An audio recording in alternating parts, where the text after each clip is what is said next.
Beyond the newsroom, where untold story is revealed. His Excellency Robert Kyagulanyi Ssentamu Mitembo bwe yabadde wali eri ku Town Hall Washington DC ng'aliko basisinkanye era olusisinkana luno obingi ebyalubaddemu wabula byengenzi maaso n'okubeera ng'ate mbikuleetera byonna ogende maaso n'okuba ng'obimanya bwe tutyo tubitemeeteme ate tumanye olugendo lwe okugenda mu Amerika nabaani bagenda asisinkana na biki ebisuubiridde okuba nga bivaamu ye abaffe ebyogerwa wano e Uganda mwabitegedde oba temunnaba bitegeera ebirala bingi nnyo byensobodde okuŋŋaanya ebuvanjuba ne bugwanjuba ewaka wasigalawo ewasinga. Beyond the newsroom gwe mukutu ogukuleetera ekyo ekisinga katiranga naffe ng'oyita ku noti 771 ne noti 744 na bino bikulu tetulanga bafere tetulanga basawo ba kinnansi n'abagwa mu kkoowa eryo mwebale kutuwagira. Thank you.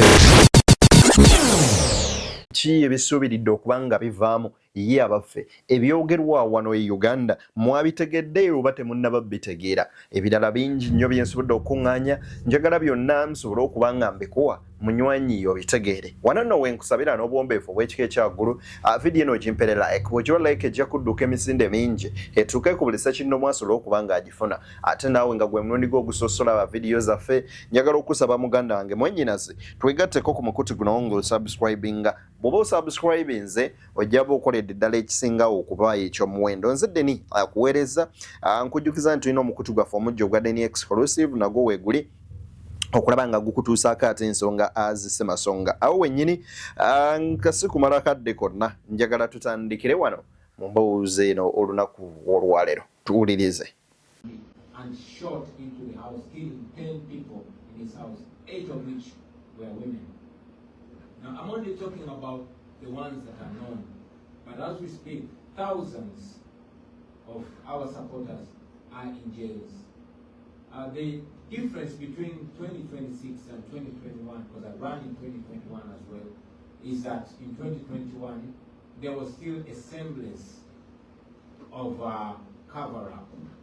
However, in 2026, because the son of the president, who also doubles as the chief of defense forces, the army commander, does not pretend to be a good dictator. He will kill people and he will take pride in it. He will post on social media about it. He was proud to post that I have killed 24 of National Unity Platform, which is the political party. I've killed 24 of NUP members, and I'm so willing, I'm looking forward to kill the 25th, which I want to be Bobi. Now Bobi is me. He ordered for my execution, and indeed my house was raided on the 16th of January, and I was lucky because we had gotten some good lessons in 2026. I played James Bond and Escalating from my house. Yeah, it would be funny if it was inside. Bw'owuliriza ebigambo bino byewuunyisa naye ate nga bituufu. Robert Kyagulanyi Ssentamu Mitembo agenda maaso n'okuba nga akunnyonnyola oba akutegeeza gw'omulungi andaba ate era angoberera byeyitamu mu kalulu mu kulonda ebyo nno naawe bw'obiwulira ebikwasa ennaku era mwenna bemumanyi mukolo ki kwe yabadde era engagements zino bakiyise political crackdowns, what it means for human rights in East African nations. Era Robert Kyagulanyi Ssentamu yagenze maaso n'okubeera nga addressinga ensi naddala ku ebyo bye tugenda maaso n'okuba nga tuyitamu waneeno byayitamu mu kulonda n'ebirala ebiringa bwe bityo. Njagala nkwongera akatambi akalala tugoberere ebintu bino oba ensonga zino tube nga ate mwana wattu tuziraba kw'oteeka okuba nga tuzeetegerereza ddala obulungi ennyo nnyini ddala. Kankwongera akatambi akalala. I left my house a few days later. My house was raided again because my wife remained under house arrest. This time, the soldiers broke into my house, only men. They beat up my wife so bad and my other family members. They stripped her naked. Meanwhile, they were filming. And like I said, the son of the president, who also is the commander of the military, takes pride in torture, especially torturing vulnerable people like women. He was proud to post the image of my wife subdued on the floor with soldiers with guns. And he said, yeah, this is the picture when he captured Bobi's wife, and she was forced to tell us where the husband was. I remained on the run. I mean, so much of that. It is not only happening with my wife. He abducted my bodyguard and long-term friend Eddie. We looked for him for 2 weeks. We complained everywhere until in the middle of the night he tweeted and said, don't look for him. I'm holding him in my basement and I'm teaching him Nyankole. Now, Nyankole is the language of the tribe where General Museveni comes from. And indeed, when Eddie showed up, he was all shaved, beaten, but unfortunately, when he was taken to court, he was not given a chance to go to the ICU in hospital. He was thrown in jail and is still in jail. Now, these stories have gone on and on. Robert Kyagulanyi Ssentamu Mitembo mu kunnyonnyola ng'abagamba ku ebyo ebyaliwo oluvannyuma lw'okulonda nga bwe baagenda mu maaso n'okubeera nga bakwata ba deputy president be babiri ne babateeka munda awo nno bw'omanya ow'omu eastern ow'omu northern then kw'oteeka owa western abo okuli Jory wa western then Linus Driga ow'omambuka bakwatibwa ne bateekwa mu nkomyo era nga bano nno gye babassayo weeks 2 n'ambirira bwe pompaawo n'omu yali amanyi mayitire gaabwe oba ekigenda mu maaso n'okubeera nga kibakwatako. Wabula nno guba guli gutyo ne bajja ne bakuba abantu amasasi ne babatta 8 balambirire ewa Muwanga Kivumbi. Later on Muwanga Kivumbi yakwatibwa n'ateekebwa munda ng'omusango ogumuvunaanwa gwe gw'okkuma omuliro mu bantu obutujju n'ebirala ebiringa ebyo. Bobi Wine bino byonna abinnyonnyola alaga butya eddembe ly'obuntu bwe lityoboolebwa mu ggwanga lino Uganda na butya demokolasiya bwasaanyeewo. The repression, the abuse of human rights in Uganda is worse and worse and worse as it keeps going. When people talk about the same, I understand when you talk about Tanzania, in Kenya, but like criminality and justice that is looked for, but political settlements. No wonder so many political players are silenced or compromised. We have what is supposed to be the highest moral body, the Interreligious Council. Now the Interreligious Council comprises of religious leaders of all the religious sects that come together in what is supposed to be a moral body. They went to my house when I was being looked for, when the son of the president was tweeting every day, giving me 48 hours to show up or he will find me and kill me, ordering soldiers to look for me everywhere and kill me. Again, my wife and family was under house arrest. They did not have food because nobody was allowed to go in my house or come out of my house. But when the Interreligious Council went to my house, what they were asking my wife to do, number one, there were 2 things. First is to warn me not to destabilize the country. And 2, asking whether I'm willing to sit down with General Museveni. And I've said it many times, that we are not disagreeable to dialogue, but not transactional dialogue. And also reasserting ourselves that it's only free people that negotiate, and action and what works for our country and individual. Now this has also been a big problem to us. Mukyala we era nga bonna bamulumba ku order za mutabani wa General Museveni amanyikiddwa nga General Muhoozi Kainerugaba ne bakuba mukazi we ne bamutulugunya okutuuka bwe yatuuka mu ddwaliro oba okumutuusa mu ddwaliro wabula nti bino ebikolwa ebyettima ebyekifutwa ebyekitujju bizzenga bimukolebwako era nga bikolebwa ku bantu be si bye byokka abakuumi be babakwata dda edi mutwe bamukwata ne bamukola buli kimu buli ekyensonyi kyomanyi ku nsi kuno baba bakyamunoonya oli n'ateeka ku Twitter n'abagamba mulina mu basement yange era ngezaako okuba nga muyigiriza olunankole era mulabe butya bwe mukoze bagenda omutuusa mu kooti nga tasoboladde kwewanirira ekyennaku nti ne kooti wewandisubidde ofuna obwenkanya teyagezaako yadde okulaba nga edi mutwe ono aweebwawo obujjanjabi newankubadde bwali busabiddwa balooya be sinakindi omuntu eyali mu mbeera embi nga yeetagana kuteeka mu ICU intensive care unit tebaagenda mu maaso nakuba nga bamuteekamu era mwanattu bw'atyo Bobi Wine akunnyonnyola n'agamba nti bino si gwe mulundi gwabyo ogusoose okuba nga bibaawo wabula bizze nga bibaawo mu ggwanga lino. The repression, the abuse of human rights in Uganda is worse and worse and worse as it keeps going. When people talk about the same, I understand when you talk about Tanzania in Kenya, but like criminal and justice that is looked for, but political settlements. No wonder so many political players are silenced or compromised. We have what is supposed to be the highest moral body, the Interreligious Council. Now the Interreligious Council comprises of religious leaders of all the religious sects that come together in what is supposed to be a moral body. They went to my house when I was being looked for, when the son of the president was tweeting every day, giving me 48 hours to show up or he will find me and kill me, ordering soldiers to look for me everywhere and kill me.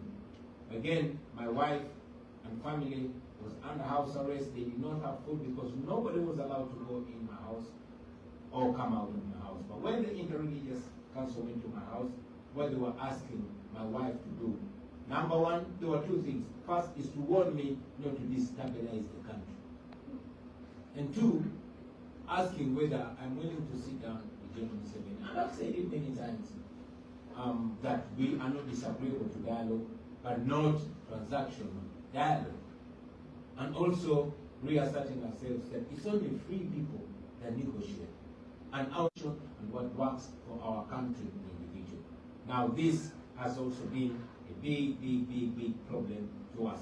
Robert Kyagulanyi Ssentamu Mitembo Bobi Wine akunnyonnyola era akugamba wulira agasajja gakagwa ensonyi ageyita agakulira akakiiko aka Interreligious Council oba kantaba madiini oba bwe batuuka ewa Babi baamutuuza naye nga kiki bamugamba yogera ne Bobi aleme tabangula gwanga tagezaako kuvaayo kulwana kubeera nga atabangula gwanga era yogera naye nti ffe tuli beeteefuteefu okulaba nga twogerezeganya ayogerezeganye ne gavumenti eno. Bobi Wine namugamba era nga abagamba nti kinaze akyogera lunwe talina nsonga lwaki ayogerezeganya ne gavumenti kubanga talina kyagenda kugiwa mu kuwanyisiganya jibokera ko macha nti tuteese nti tuwa abasibe baffe bemwasiba ffe tukola eki tubawo eki twine ekyo okubawa nti kale ntudde mbivuddemu si kyali ku ludda luvuganya yes nvuddemu ngenda bba waaki as in exchange kye tuyinza okuyita transactional dialogue. Wabula agamba nti enjogerezeganya zayagala wakati we ne General Museveni it's a principled dialogue etya erika ebyokutuukiriza nti va ku ntebe debbali yes gwe bodde ebbali gy'abaana abantu bwe bati ne bwe bati mu zino positions bannayuganda leka bafune okulonda okutuufu kyeyo leka ebitongole bino byonna ebyetuumye ku kifo kyo ng'omukulembeze w'eggwanga okumutwe gwo biddeyo tulage nti waliwo demokolasiya saabalamuzi alondebwe lwakiri abalamuzi beerondemu okitegeera ani bwe bityo buli ofiisi eddemu efuna amaanyi gaayo buli siga liddemu lifuna amaanyi gaalyo Parliament efuna amaanyi gaayo nga Parliament. Ekitongole ekiramuzi kifune. Era omulamuzi nga bw'ayogera sikkubira gusala omusango kwalo. Wabula gusalira mu mateeka. N'ebirala ebiringa ebyo bwe bityo. Kankwongereyokko wano. Kati nnyo. Professor mentioned it in the case of Tanzania, that in Tanzania, the citizens look at the government like a parent. I wish we could look at the government like a parent, but for us, the government can say, well, I cannot wait for Mzee to step aside so I can take my inheritance. For clarity, I would request some of you, and I think I'm promoting you, please go and follow Muhoozi Kainerugaba on Twitter. That will help us, to speak less, because he helps us. He puts everything, and whatever he tweets, we believe it is in many ways their dinner table talk. Now, talking about trans-border repression, transnational repression. In the yesteryears, when people were struggling for freedom and for democracy, particularly in Uganda, they would run to Kenya, they would run to Tanzania. But when I was running out of my country, I could not board a plane in Kenya. I could not board a plane in Tanzania. I had to run as far as 3-4 countries away, because General Museveni is more like the godfather of the region. Dr. Kizza Besigye, the guy who mentored us, and a veteran freedom fighter and political activist and opposition leader, was picked from Kenya. He was abducted from Kenya by the Ugandan security. He was driven across the border in a car trunk. Robert Kyagulanyi Ssentamu Mitemba akunnyonnyola n'akugamba bw'otunuulira Professor bwe yayogerako ku kyali ye Kenya, nakyo kikulaga bulazi Butia region ya East Africa bweyonooneseemu. Akujjukiza bulungi n'akugamba nti we yali afuluma okugenda mu Amerika gyali, kyamwetaagisa okuba ng'asukka ku nsi nga 4 okusobola ofuna w'alinnyira ennyonyi agende. Lwaki? Ti singa yali Kenya, olaba beesi gye baamunona e Kenya nti General Museveni yalinga godfather w'abakulembeze ba East Africa bonna, era bavunnamu obuvunnami mu maaso ge. So nga ye kye yali yalaba ekyali ekyokukola tekwaligera maaso na kubeera ng'ate addaawo kuvunnama na kutuula okujjako okulaba nga anoonya solution esobola okuba nga beerwanirira n'okwerwanako okulaba nga afuluma. Agamba nti bino byonna ebiriwo byoleka bulungi kiki East Africa kyerimu, and particularly Uganda yaffe eya leero. Kwankwongereko ko wano katini. We find ourselves in the United States and not in any country in Africa. Why?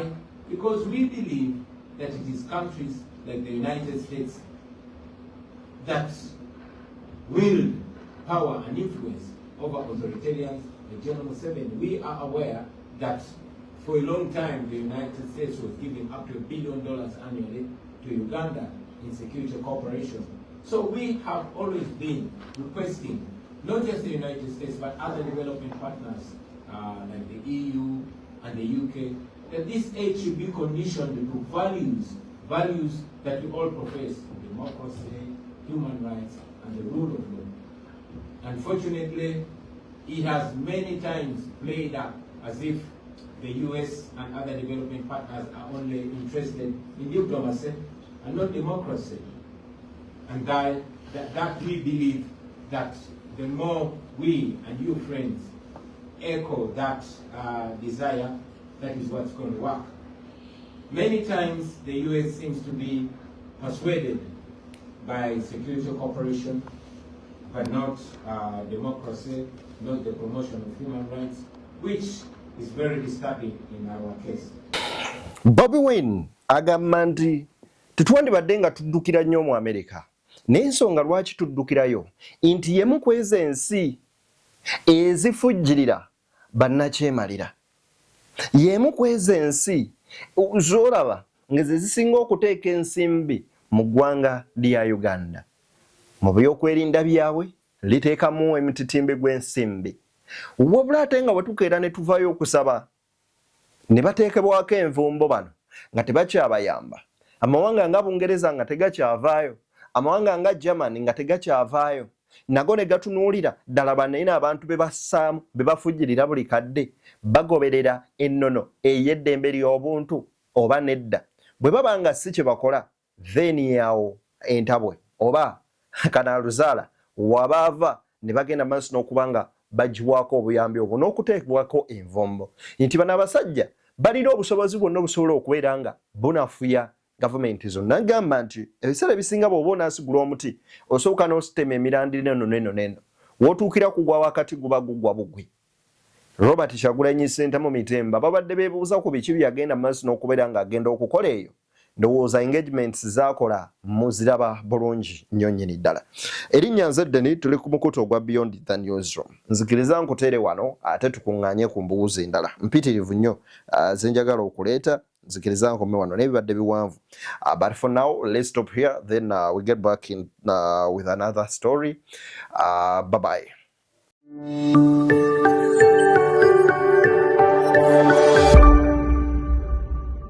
Beyond the Newsroom, where untold story is revealed.